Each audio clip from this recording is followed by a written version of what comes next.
मैं अपने तमाम दोस्तों को बाइबल स्टडी चैनल में वेलकम कहता हूं और आज मैं आपको बताना चाहता हूं कि आज से हम जो है एक नया टॉपिक जो है वो शुरू करने जा रहे हैं, जिसका आगाज़ जो है ये है कि बाइबल की मखसूस आयात के बारे में जो है वो हम सीखना शुरू करेंगे।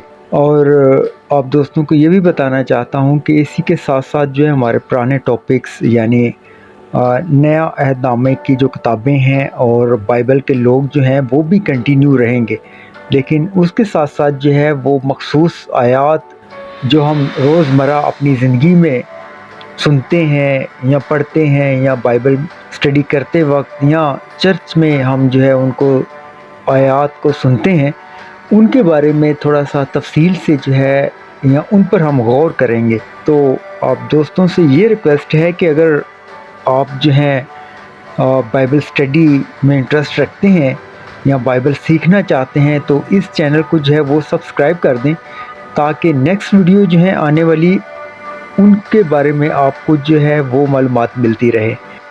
अबाउट स्पेसिफिक वर्सेस यानी कि बाइबल की मखसूस आयात को सीखने का ये मतलब है कि बाइबल खुदा के बारे में है, दुनिया के बारे में है या हमारे बारे में है।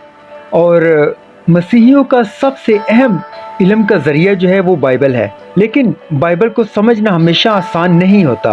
अगर हम बाइबल के अहम मौज़ूआत और खाके को अच्छी तरह समझते हैं तो भी हम मखसूस आयात को पढ़ते वक्त हैरान हो सकते हैं। इस प्लेलिस्ट में आप बाइबल में कुछ आयात, अल्फाज या फ़िक्रों के मफ़हूम के बारे में जो है वो मखसूस सवालात के जवाबात तलाश कर सकते हैं। आज का हमारा जो टॉपिक है वो है 10वां हुक्म हमें क्या सिखाता है। 10वें हुक्म से पहले जितने भी हुक्म हैं उस पर हमें अमल करने को कहा गया है और हम पर ये पाबंदी आयद करते हैं कि कत्ल या चोरी ना करना।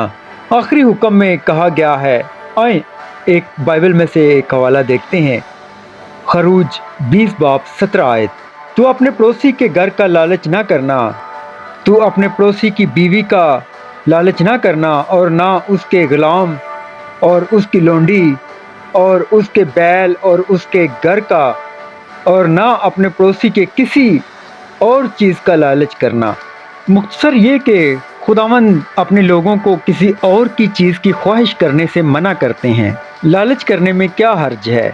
ये हुक्म हमारे अमाल या अल्फाज के बारे में नहीं है, बल्कि हमारे दिल की नीयत के बारे में है। इससे ये वाज़े होता है कि खुदा क्यों मना करते हैं। आखिर किसी को बराह रास्त क्या नुकसान हो सकता है अगर हम किसी से हसद करें तो। यहाँ तक कि पौलुस रसूल जो एक मजहबी माहिर थे, उन्होंने एतराफ़ किया। आए एक बाइबल में एक हवाला देखते हैं, रोमियो 7 बाब 7 आयत में, बस हम क्या कहें, क्या शरीयत गुनाह है? हरगिज़ नहीं, बल्कि बग़ैर शरीयत के मैं गुनाह को ना पहचानता। मसलन अगर शरीयत ये ना कहती कि तू लालच ना कर तो मैं लालच को ना जानता। लालच एक गुनाह से दूसरे गुनाह के लिए कदम बढ़ाना है। याकूब रसूल का मुशाहिदा ये है कि आए बाइबल मुक़द्दस में से एक हवाला देखते हैं, याकूब 1 बाब 15 आयत। फिर ख्वाहिश हमला होकर गुनाह को जनती है और गुनाह जब बढ़ चुका तो मौत पैदा करता है। लालच दूसरे गुनाह की तरफ हमें लेकर जाता है। अगर हम इस ख्वाहिश से नहीं लड़ते तो हम शायद चोरी या झूठ बोलेंगे या यहाँ तक कि कत्ल कर देंगे ताकि हम जो चाहें हासिल कर सकें। पैसा या माल की मोहब्बत हर किस्म की बुराई का सबब बनता है। आए एक और हवाला देखते हैं, पहला तिमोथियस 6 बाब 10 आयत। क्योंकि ज़र की दोस्ती हर किस्म की बुराई की एक जड़ है, जिसकी आरज़ू में बाज़ ने गुमराह होकर अपने दिलों को तरह तरह के गमों से छलनी कर लिया। और इसलिए हमें हालात ख़राब होने से पहले लालच बंद करने की ज़रूरत होती है। यीशु इस कदम को ये कहकर आगे बढ़ाते हैं कि आए एक बाइबल मुक़द्दस में से मत्ती 5 बाब 28 आयत देखते हैं, लेकिन मैं तुमसे ये कहता हूँ कि जिस किसी ने बुरी ख्वाहिश से किसी औरत पर निगाह की, वो अपने दिल में उसके साथ ज़िना कर चुका। اس سے ہمیں یہ پتہ چلتا ہے کہ لالچ کرنے والا بھی گناہگار ہے۔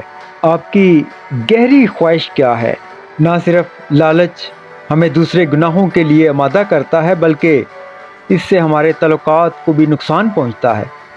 اگر ہم کسی دوست سے حسد کرتے ہیں تو یہ احساسات ہماری دوستی کو نقصان پہنچائیں گے۔ خدا کے ساتھ ہمارا تعلق بھی لالچ سے متاثر ہوتا ہے۔